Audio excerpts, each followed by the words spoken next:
Good afternoon, everyone. My name is Dr. Sameh Attia. I'm one of the pulmonologists at UT Medical Center and the co-director of thoracic oncology at the Cancer Institute. I want to take a few moments today to talk about lung cancer. I'll share some information, some data, and see what we can do to help with this terrible disease. We see many, many cases of lung cancer every year, and unfortunately, this is not a disease that's limited to old age anymore. We see a lot of young population that comes in with these cancers, so unexpected. Um, and I want to share some information about that disease, what the symptoms are, what we can do to try to bring these numbers down, and what we can do to try to catch disease early so we can have an early diagnosis, early treatment, and help improve survival and save lives. So, lung cancer is the leading cause of death worldwide among men and the second among females. It's um, it's a very aggressive disease, and in the U.S. alone, there's approximately 150,000 deaths every year. And when they looked at the numbers back in 2018, worldwide, approximately 1.8 million deaths related to lung cancer alone. So numbers are terrible, and we're far behind trying to get these numbers down. So there's a lot to do yet from a community standpoint, from the medical fee standpoint, to try to bring these numbers down and help save some more lives. So, what are the symptoms of lung cancer? Well, most of the lung cancer symptoms are non-specific to lung cancer. There isn't a symptom that says, well, I'm having this, that I most likely have lung cancer, but coughing up blood, unintentional weight loss, persistent cough that's not going away. Most of these are, more than half of these cases will present with things like this, but anything goes from chest pain, shortness of breath, wheezing when there's some airway obstruction. These are signs and symptoms seen with lung cancer. But the problem is with lung cancer and any other cancers, when the patients start having symptoms, it almost always means this is an advanced disease. The question is, what can we do to try to find this early? This is where the screening process comes in, just like colon cancer screens colonoscopy screens for colon cancer before the symptoms, just like a mammogram for breast cancer, just like a pap smear for cervical cancer. These are designed to try to catch a disease early before there's symptoms, so we can have an early intervention and more cure rate and survival rate. So, what causes lung cancer?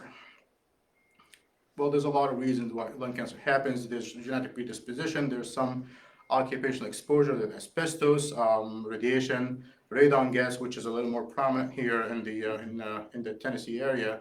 But the one and most important risk factor for lung cancer is cigarette smoking.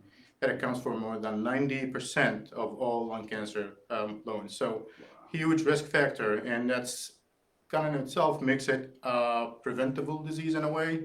So targeting this high risk factor, I think it will have a lot of impact on the numbers that we're going to see in the future if we're able to cut down the number of smokers. So that's for the risk factor of lung cancer. Again, we talked about the occupational exposure, asbestos exposure, and radon gas, radiation exposure. So, what can we do to catch the disease early? And by that I mean catch it early intervention, early diagnosis, and now we can actually cure the disease on early stages.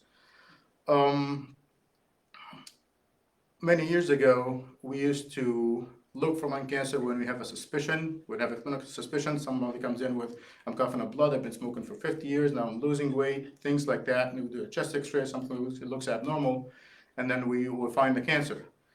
Now, what if we can find this a little earlier before that? Sometime when there's no symptoms, when we can actually cure the disease and the patient can live longer without a disease, and this is where screening comes in. Back in 2012, there was a study that was done. It's called the National Lung Screening Trial, where they looked at high-risk population patients, so among the 50s to 70s years of age, who smoked a certain amount of cigarettes. And they did a low-dose CAT scan of the chest, looking for abnormalities. And needless to say, a lot of these were benign abnormalities, but there was a number of patients that they found something that was intervened on. This study has proven that The screening for lung cancer improves mortality, decreases death rates, and helps catch these things early.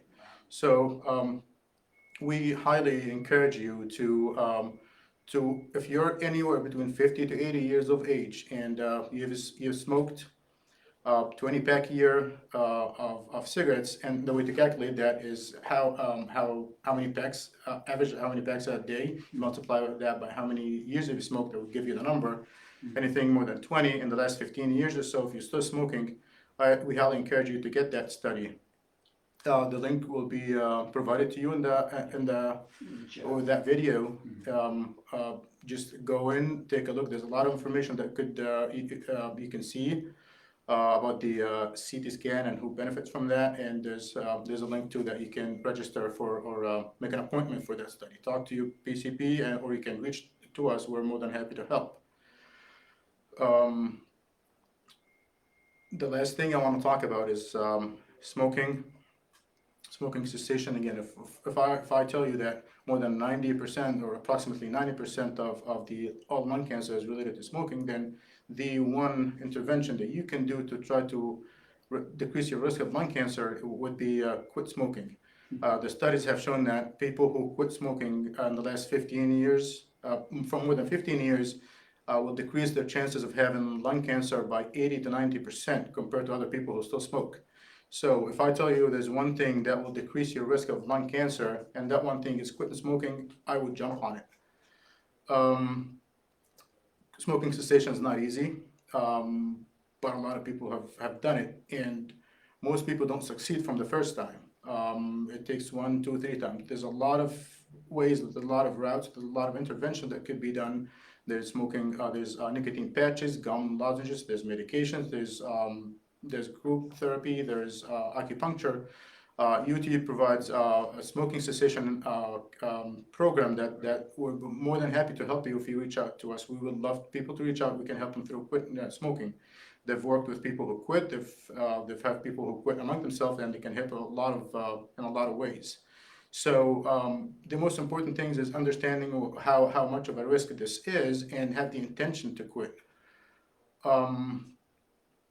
Talk to friends who quit. Talk to people who quit. And there's a lot of ways you can do this. Some people do it called turkey, some people do it gradually. Set a date, have a plan, get rid of everything that's related to smoking, pick a hobby, do what is gonna work for you, see what's gonna work for other friends, and pick what fits you. There's a lot of things to do. The most important thing is have the intention, and don't be discouraged, because again, it's not an easy thing to do.